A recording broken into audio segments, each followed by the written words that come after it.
को अच्छे से समझा दीजिए। तो चलिए समझते हैं हम लोग टूर ऑफ ड्यूटी के बारे में। देखिए, जो आर्मी है इसकी दो सबसे बड़ी खासियत होनी चाहिए। सबसे पहला कि आपकी आर्मी एक्टिव होनी चाहिए, दूसरा कि आर्मी को यंग रखना जरूरी है, जवान रखना चाहिए आर्मी को।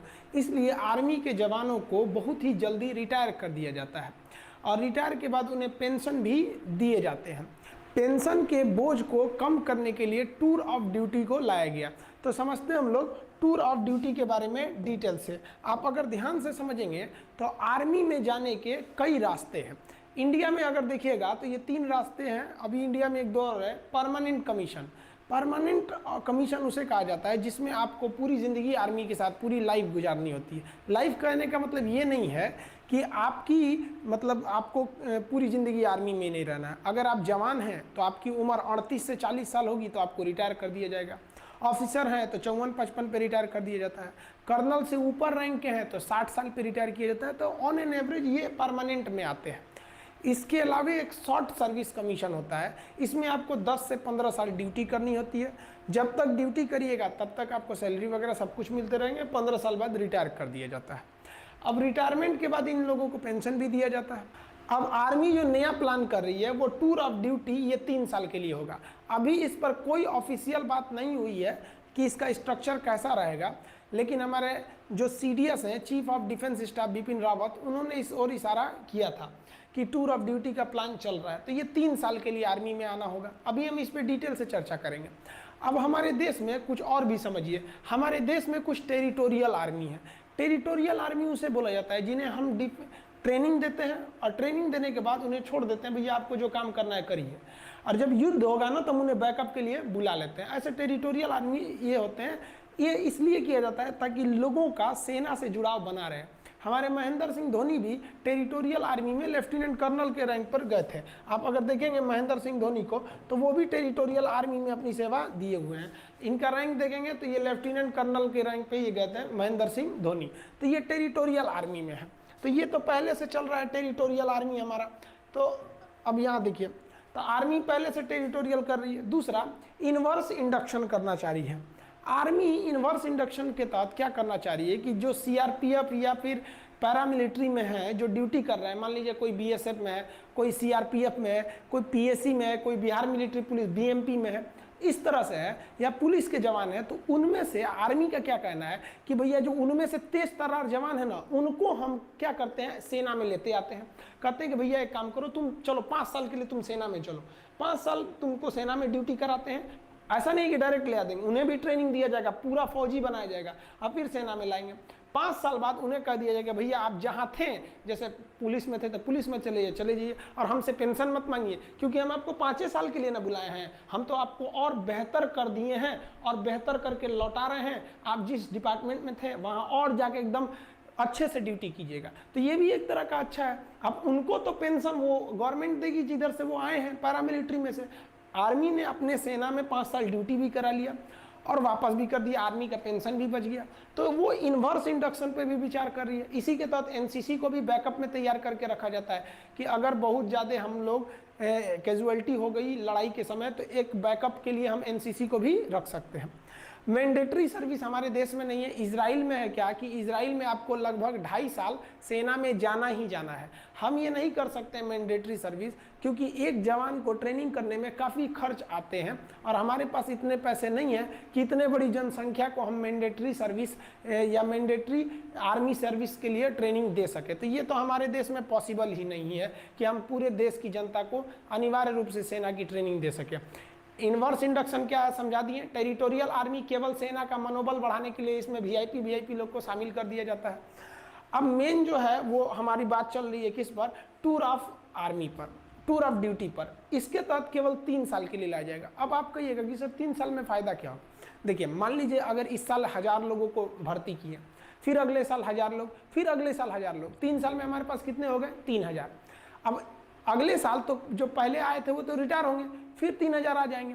तो इस तरह से हमारे पास हमेशा एक रेगुलर आर्मी बनी रहेगी और ये आर्मी को हमें क्या नहीं देना पड़ेगा, पेंशन भी नहीं देना पड़ेगा। अभी हम पेंशन पे आएंगे, चर्चा करेंगे। अब थोड़ा सा हम आगे समझते हैं टूर ऑफ ड्यूटी में। ध्यान से समझिए, इस टूर के बारे में समझिए। ये एक तरह का इंटर्नशिप है। इंटर्नशिप क्या होता है कि आपको किसी खास काम के लिए और खास फिक्स समय के लिए जब बुलाया जाता है तो उसे इंटर्नशिप कहते हैं। इससे सेना हमेशा जवान रहेगी, यंग रहेगी। जैसे मान लिया कि हमने 1 साल के लिए 1 लाख लोगों को किस में भर्ती किया, टूर ऑफ ड्यूटी में, इस साल भर्ती किया, फिर अगले साल 1 लाख को भर्ती कर लेंगे, फिर अगले साल 1 लाख को कर लेंगे, यानी 3 लाख हमारे पास आ गए सब। फिर अगले साल इधर 1 लाख को रिटायर करेंगे तो फिर 1 लाख को भर्ती भी तो कर लेंगे। और जिसको हम रिटायर किए उसको तो पेंशन देना नहीं है कि भैया हम 3 साल ड्यूटी कराए हैं। अब ध्यान से समझिएगा जी, ऐसे करके हमारे पास 3 लाख का स्टॉक बचा। और ये 3 लाख की जो आर्मी है एकदम यंग है। 18 साल के लड़कों को भर्ती करेंगे, 18, 19, 20, 21, तो ये 3 साल का 18 से 21 साल का 18 से 21 साल के लड़कों को शादियों ब्याह नहीं हुआ रहता है, एकदम यंग गरम खून रहता है। अब बॉर्डर के फ्रंट लाइन पे खड़ा करेंगे ना, देशभक्ति राष्ट्रवाद तो कूट कूट के भरा है, समझ में। अब जैसे कोई परिवार वाला आदमी है, सेना हमारे हर उम्र के जवान बहादुरी से लड़ते हैं, लेकिन जो 40-50 साल एज हो गया उन पे जिम्मेदारियां हैं, उनके बाल बच्चे हैं, वो भी इंसान हैं, वो भी हमारे लिए लड़ते हैं। तो एक उनके ऊपर जिम्मेदारी है। एक वो जो नया नया छोड़ा जाता है, इसमें कोई जिम्मेदारी नहीं, ना आगे नाथ ना पीछे पगा, गोली चलाया रे तुम हम पे, एक वो चलाएगा हमसे चुरा बम मार देंगे यहाँ पे। तो ये आर्मी को यंग रख सकते हैं। इससे आर्मी को डबल फायदा कि आर्मी हमेशा यंग रह गई, और जो रिटायर हुए उन्हें सैलरी भी नहीं देना है, और आर्मी कम भी तो नहीं होगी ना भैया। हर साल हम 1-1 को रखे रहेंगे, हमेशा हमारे पास 3 लाख की एक टूर ऑफ आर्मी की, टूर ऑफ ड्यूटी की फौज पड़ी रहेगी। समझ में आया कि नहीं आया? अब आप कहिएगा कि सर वो जो 3 साल बाद रिटायर कर देंगे और उसको पेंशन भी नहीं देंगे तो लड़का कहाँ जाएगा? तो देखिए भैया, इसमें सेना विचार कर रही है कि हम इस तरह से एंट्री कराएंगे कि जैसे कोई लड़का ग्रेजुएट हो गया है, तब आओ भैया 3 साल ड्यूटी करो और जाओ। और सरकार एक नियम बना देगी कि कोई भी एसएससी, रेलवे, बैंक वगैरह वो इन लड़कों को आरक्षण दे जो मतलब आर्मी की ट्रेनिंग कर ली है। क्यों? क्योंकि इनके अंदर एक डिसिप्लिन आ जाएगा। सेना उनको डिसिप्लिन 9 महीने का ट्रेनिंग देगी। ऐसा नहीं कि टूर ऑफ ड्यूटी आइए आपको टूर करा देते हैं, उठाइए AK-47, ऐसे नहीं। 9 महीने की एकदम कठिन ट्रेनिंग दिया जाएगा उन लोग को। ट्रेनिंग में कोई कॉम्प्रोमाइज नहीं होगा, उनका 9 महीने का ट्रेनिंग दिया जाएगा। समझ में? आप वो जिस डिपार्टमेंट में जाएंगे एकदम डिसिप्लिन, इतने बजे ऑफिस आना है तो आना है, हर चीज़ एकदम बढ़िया से रहेगा। इससे कि उनको देखकर डिपार्टमेंट के बाकी लोगों में भी एक जज्बा आएगा।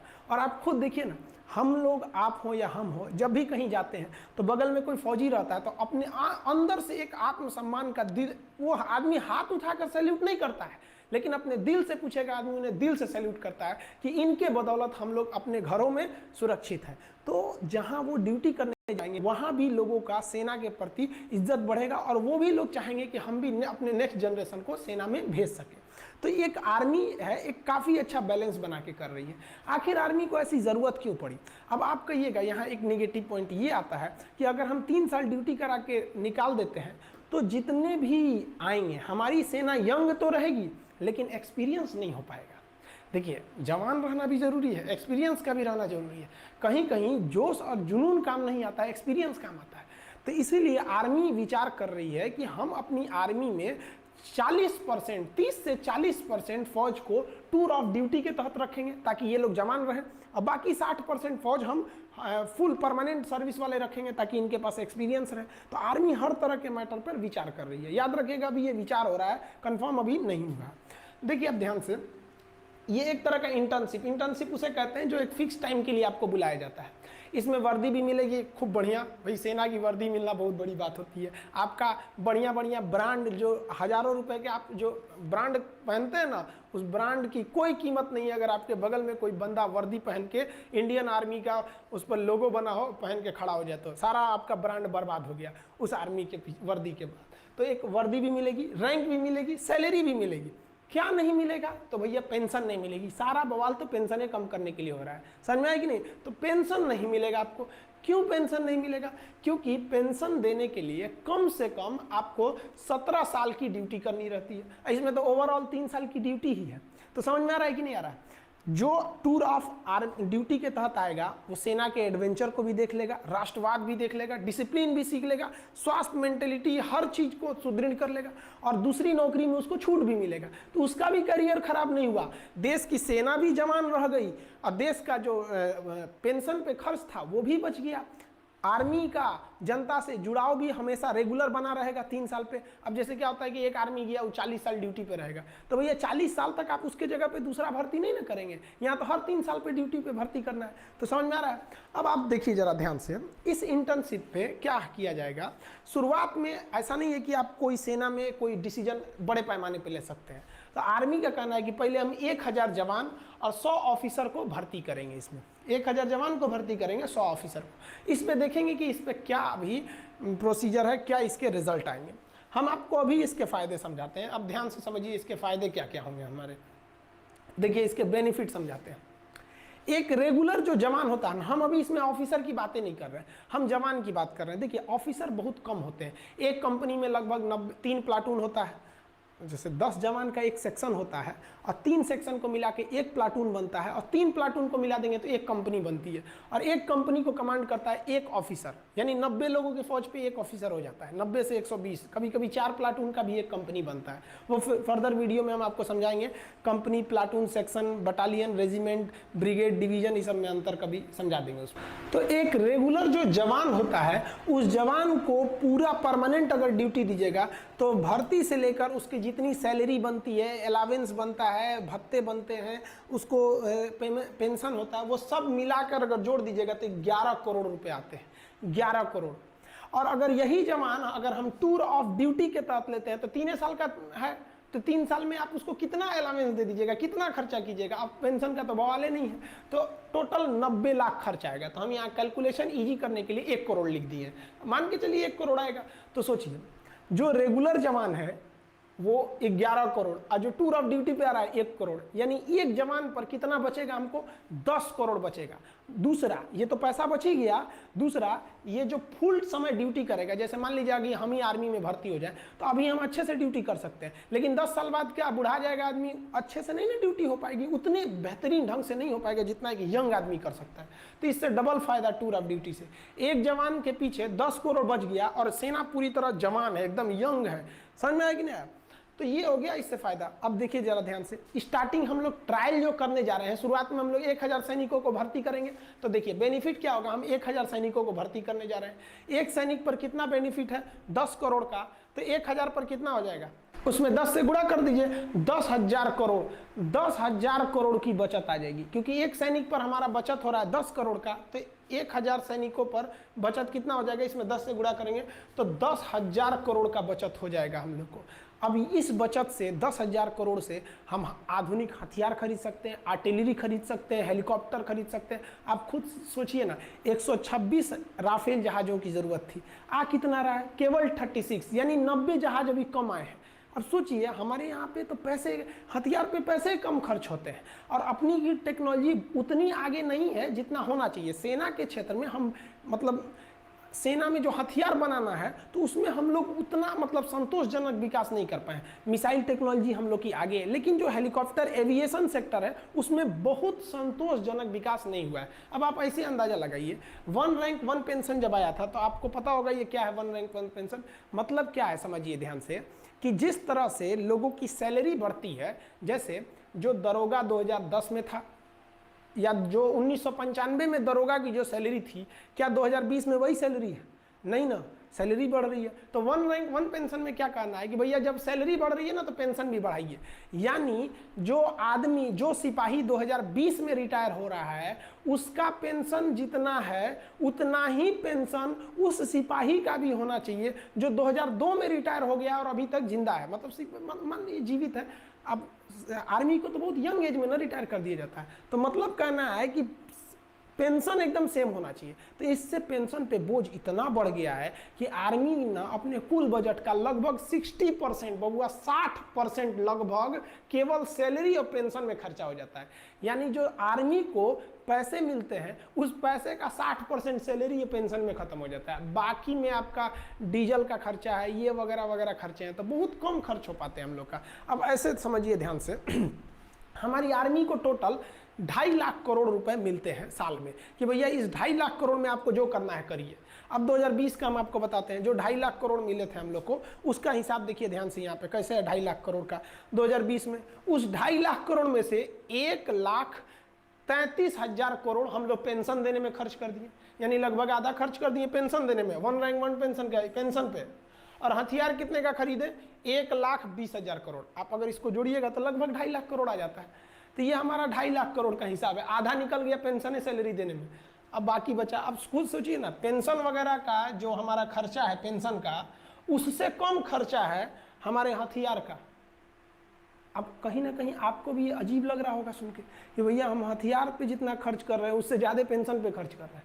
तो ये टूर ऑफ ड्यूटी है, इसके पीछे भले ये तर्क दिया जा रहा है कि आर्मी जवान रहेगी, सेना जवान रहेगी, ये तर्क दिया जा रहा है कि युवाओं में जो राष्ट्रवाद है, जो देश प्रेम है, उसका सही उपयोग होगा, लेकिन इसके पीछे जो मेन रीजन है वो आपको दिख गया कि आर्मी अपने पेंशन को बचाकर उस पैसे को मॉडर्नाइजेशन की ओर लगा सकती है। क्योंकि हमारे जो बगल में चाइना है, ये बहुत ही ज़्यादा अपने आर्मी पे पैसे खर्च कर रहा है। तो ये समझ में आ गया आप लोग को। अब आपके मन में एक सवाल आएगा कि ये जो सैनिक होंगे टूर ऑफ ड्यूटी पे, ये कैसे आएंगे? टूर पे जैसे घूमने जाते हैं? नहीं, इनका भी वैसे ही बहाली होगी, वैसे ही भर्ती होगी जैसे एक रेगुलर आर्मी का होता है, वैसे ही ट्रेनिंग होगी जैसे एक रेगुलर आर्मी का। यानी अगर कोई जवान खड़ा है तो आप देख के नहीं कह सकते हैं कि टूर ऑफ ड्यूटी का है कि ये परमानेंट है। फिर आप उसके आई कार्ड को देखना पड़ेगा, उसका सर्विस रिकॉर्ड देखना पड़ेगा कि कौन सा ये जवान है, तब पता करेंगे। ट्रेनिंग भी एक ही जगह पर होगी, सैलरी भी एक मिलेगा, हर चीज़ एक रहेगी। फर्क बस ये रहेगा कि भैया आपको 3 साल पे रिटायर कर दिया जाएगा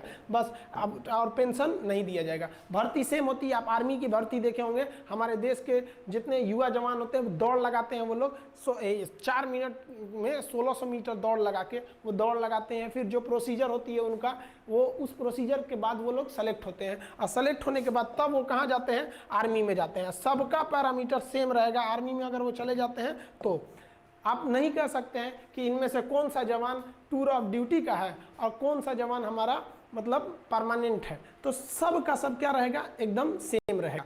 आप समझ में आ गया आप लोग को कि ये टूर ऑफ ड्यूटी मेनली किसके लिए किया जा रहा है कि भैया हम अपने पेंशन पे हो रहे खर्च को कंट्रोल कर सके और अपनी सेना को मॉडर्न टेक्नोलॉजी दे सके। जैसे हमारे सैनिकों का बैलिस्टिक हेलमेट नहीं रहता है, इंफ्रारेड रिकॉग्नाइजर नहीं रहता है, अभी भी हम लोग इंसास राइफल लेके चल रहे हैं लोग। तो ये सब चीज़ें, आर्मी की जो बूट होती है वो काफ़ी हैवी होती है, वजन में बहुत भारी होता है। अभी कई ऐसे बूट आ गए हैं आर्मी के पास, जैसे अमेरिकन सोल्जर का दिखेगा तो बूट बहुत मजबूत रहता है, जूता, और भारी नहीं रहता है। हमारे सैनिकों का बूट मजबूत है लेकिन भारी है। तो भैया उसके लिए क्या चाहिए? पैसे चाहिए। तो हम लोग का आधा पैसा तो सैलरी पेंशन पे ख़त्म कर दे रहे हैं। तो आई होप आप समझ गए होंगे टूर ऑफ आर्मी का। बाकी आर्मी में हथियार वगैरह कौन से होते हैं, कैसे आप देख सकते हैं, देख के कैसे पहचान जाएंगे कि AK-47 है कि SLR है कि 303 है कि इंसास है, पिस्टल, माउजर, इस सब में क्या क्या डिफरेंस होता है, इस सब के बारे में